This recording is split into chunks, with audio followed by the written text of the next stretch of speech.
Hi friends, నేను మీ Kiran. Welcome back to Kiran Rao big boss channel. అందరికీ శుభోదయం. Big boss season 9 and week 7 nominations అయితే హౌస్లో కంప్లీట్ అయ్యాయి. ఫుల్ ఫైర్గా జరిగాయని చెప్పొచ్చు నామినేషన్స్ అయితే. అండ్ దాన్ని బట్టి ఓటింగ్ పోల్ కూడా ఎలా ఉందనేది ఇప్పుడు చూద్దాం. వీడియోనైతే బిగ్ బాస్ ఫ్యాన్స్ అంతా గట్టిగా లైక్ చేయండి. అండ్ ఈ వారం మీ ఓటు ఎవరికి అనేది కామెంట్ చేయండి. అండ్ ఆ నేమ్ ఉన్న కామెంట్స్కి మీరు లైక్ చేయండి అండ్ సబ్స్క్రైబ్ చేసుకోండి ఎర్లీ అప్డేట్స్ కోసం. సో నామినేషన్ విషయానికి వస్తే బయట ఏదైతే చూసి వెళ్ళారో అది యాస్టీస్గా అనేసారు కొందరు.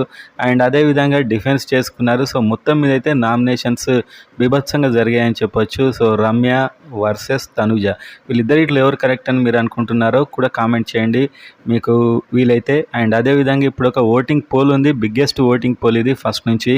దీంట్లో ఎలా ఉంది రిపోర్ట్ అనేది ఇప్పుడు మనం చూస్తూ మాట్లాడదాం. సో ఈ ఓటింగ్ పోల్లో అయితే కళ్యాణ్ అండ్ తనుజ టాప్ 2 ఉన్నారు, కొద్ది తేడా మాత్రమే ఉంది. అండ్ ఈ నామినేషన్ సందర్భంగా కళ్యాణ్ తనుజను నామినేట్ చేస్తా అని చెప్పి మధ్యలో హఠాత్తుగా తన డిసిషన్ అయితే మార్చుకున్నాడు. నేనైతే మధ్యలో ఆమె ఏదో ఆవేశంలో వచ్చి హ్యాండ్ వేయగానే అయితే డిసిషన్ చేంజ్ చేసుకున్నాడని నాకైతే అనిపించింది. సో అతడు అడగడం అయితే తనుజను నామినేట్ చేస్తా అని తీసుకున్నాడు. సో అక్కడ ఓపెన్గా లేడు అనిపించింది. సో అయినా కూడా మొత్తానికైతే వీళ్ళిద్దరికి టాప్ 2 అయితే వస్తుంది ప్రజెంట్గా. చాలా తక్కువ తేడా మాత్రమే ఉంది. ఆ తర్వాత సంజన. సో ఈ విధంగా కళ్యాణ్ నిర్ణయం మార్చుకోవడం వల్ల సంజన అయితే నామినేషన్లోకి వచ్చేసింది. అండ్ ఆ తర్వాత రీతు ఉంది. సో వీళ్ళు నలుగురు కూడా దాదాపు సేఫ్ అయ్యే అవకాశాలు అయితే ఉన్నాయి ఈ వారం. ఆ తర్వాత రమ్య. సో తను ఏం చూసిందో కానీ ఏడా పెడ ప్రతి ఒక్కటైతే అనేసింది. సో మొత్తానికైతే నెగిటివ్ కూడా అవుతుంది రమ్య ఒక విధంగా. అండ్ ఎంతో కొంత పాజిటివ్ కూడా ఇదే అని చెప్పొచ్చు.